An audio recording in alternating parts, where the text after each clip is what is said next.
stories of great Christians.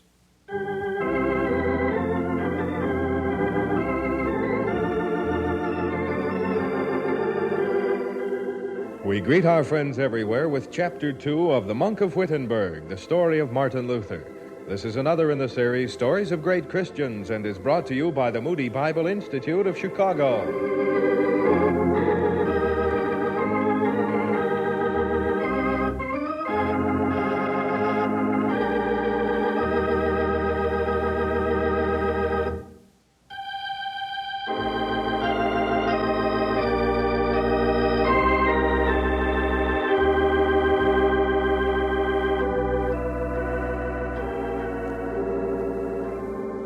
The education of a young lad in Germany was a thing greatly desired by parents, especially poor parents.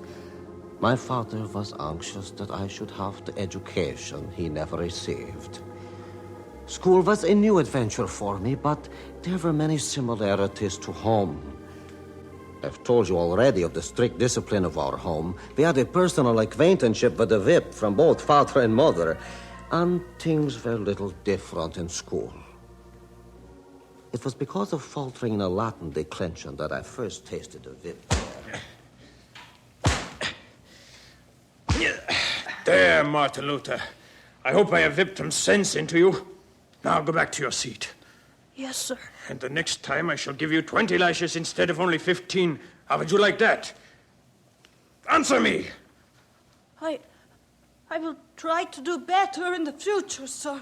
See that you do, else you taste the whip again. Now, class, returning to our declension. Such was the Latin school of Mansfeld. But we did learn some important things. We studied the calendar of Janus, a very singular work written in the 11th century. I was taught the Catechism, the Apostles' Creed, the Lord's Prayer, the Ten Commandments, and some hymns. And, of course, we learned Latin.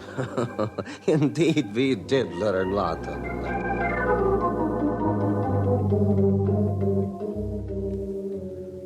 School days continued at Mansfeld until I was 13. Then I was sent to the school of a religious brotherhood called a Nullbruder in the neighboring town of Magdeburg. I remember my mother and father giving me a last word of counsel. We can send little with you, Martin, and perhaps it is for the best. I made this sweater for you, Martin. It is not much, but it will help to keep you warm when the cold comes. Thank you, Mother. I wish there was more. Yeah, we have more, Margaret. We have our faith. If Martin remembers that, he will get along all right. Your Martin, I believe you will. Remember your faith. Never forget God.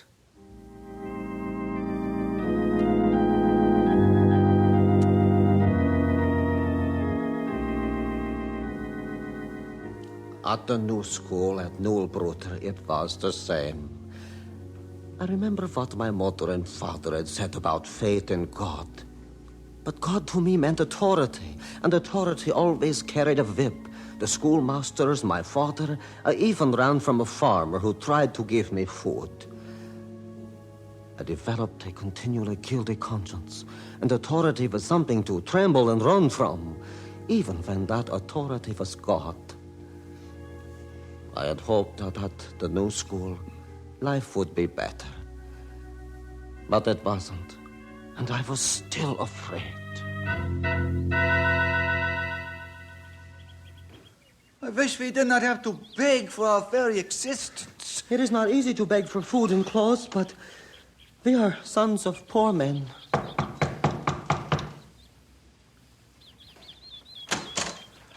Yeah? Please, sir, we would like to sing you a song. We are poor students in the school.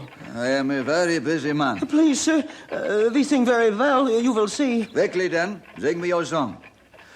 All around the village, all around the village, all around the village, as we have done before.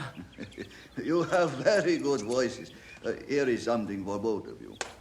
Oh, I dropped them. Oh, that is all right, sir. I will pick it up. Thank you. Yes, thank you, sir. He was a very fine gentleman. Because he gave us a coin? Well, very few do. I wish we did not have to do this. Martin, why do not you come with me to Eisenach? I'm thinking of going there to school. They say it is much easier to bake there, too. Eisenach? Oh, my mother has relatives in Eisenach. Perhaps it would be better.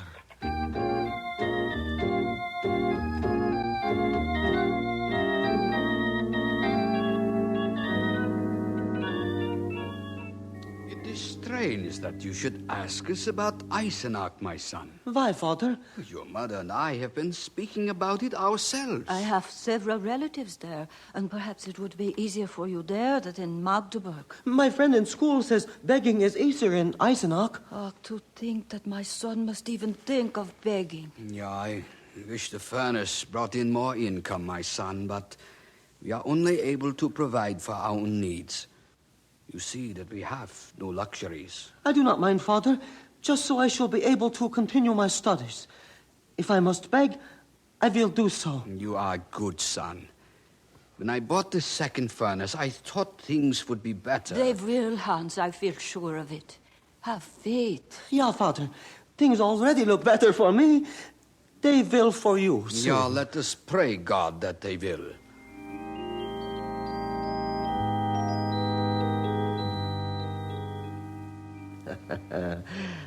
The enthusiasm of youth. I could not understand my father's worry. But in Eisenach, I learned a little restraint. My relatives were many, but they were also poor, and they could not help me. It was not easy to walk the streets and beg, but it had to be done, and I did it. Many of us would begin our begging before school began and continue after it was finished. Sometimes we received money, sometimes food, sometimes... Get out and stay out! You young beggars ought to be carried away with all the other trash. Go on! I will have the law on you.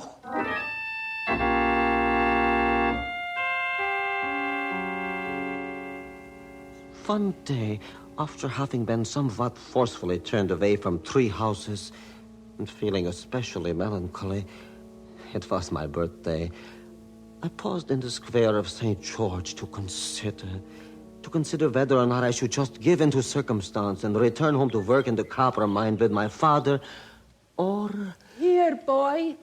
Over here. I want to talk to you. Was it me you called, ma'am? Yeah, I like your voice. It is like your face. Sturdy and clear and honest. Are you going to school here in Eisenach? At the school of St. George, Ma'am. I am Frau Carter. I do not like to be called Ma'am. What is your name? Martin Luther. Martin. Do you know that today is Saint's Day? Martin of Tours. Yeah, I was named after him.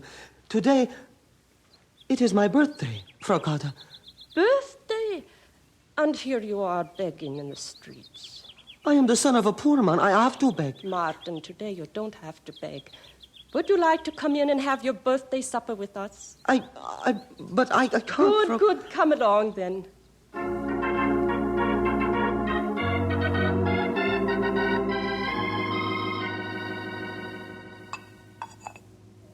Feel better? Yeah, Ma'am. I mean, Frau Carter. Then you can think for a minute. I have something I want to ask you, Martin. Yeah, Frau Carter? You say that your parents are poor in Mansfeld and that you are supporting yourself here? I guess that is what you would call it. Martin, I have already told you that I like you. That is why I ask you in today. Frau Carter, I do not... Let me finish, Martin. I want you to come here to live. We are, as you see, well off, and I feel you would be a worthwhile expense, if I may put it that way. Yeah, Mama. I mean, Frau Carter, I mean... You want me to live here?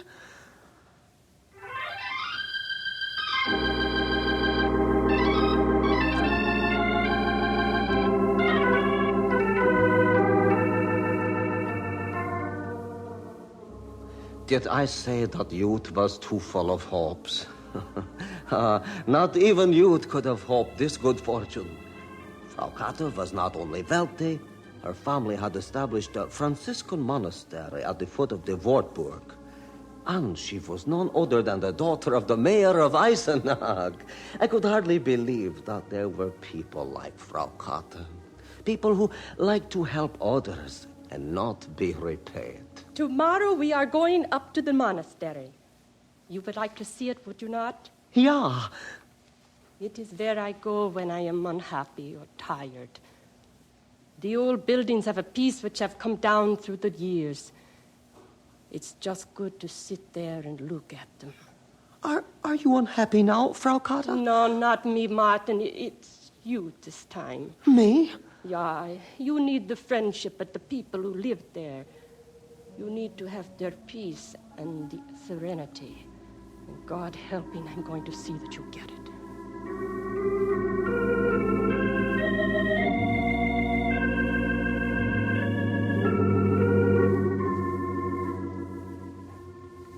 We went together to the monastery, Frau Katte and I.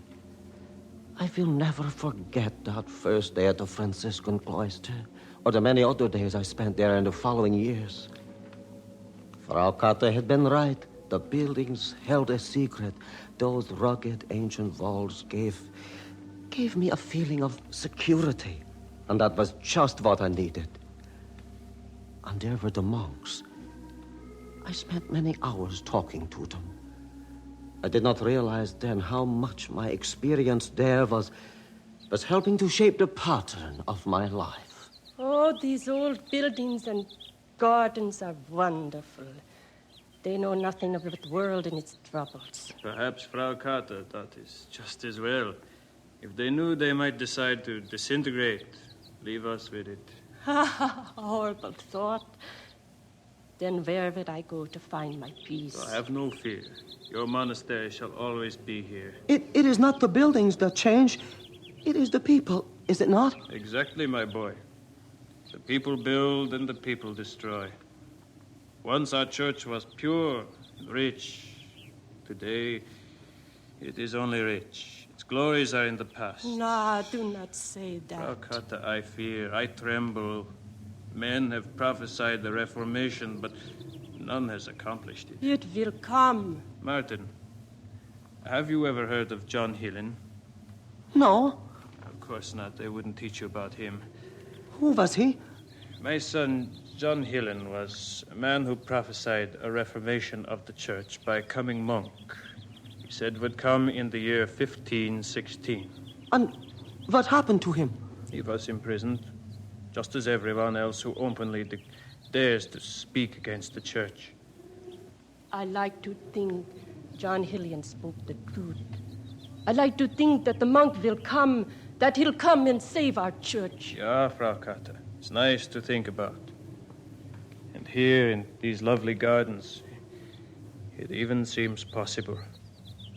But the dream fades when we leave this place of meditation, go out into the world. Nevertheless, I'll not give up that hope.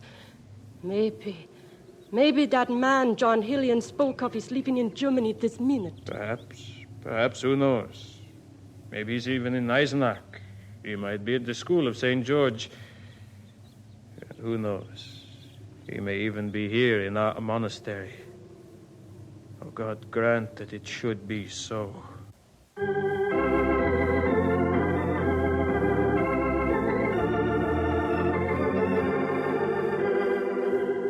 And so we conclude Chapter 2 of The Monk of Wittenberg, the story of Martin Luther. This is another in the series, Stories of Great Christians, and comes to you transcribed from the Moody Bible Institute in Chicago.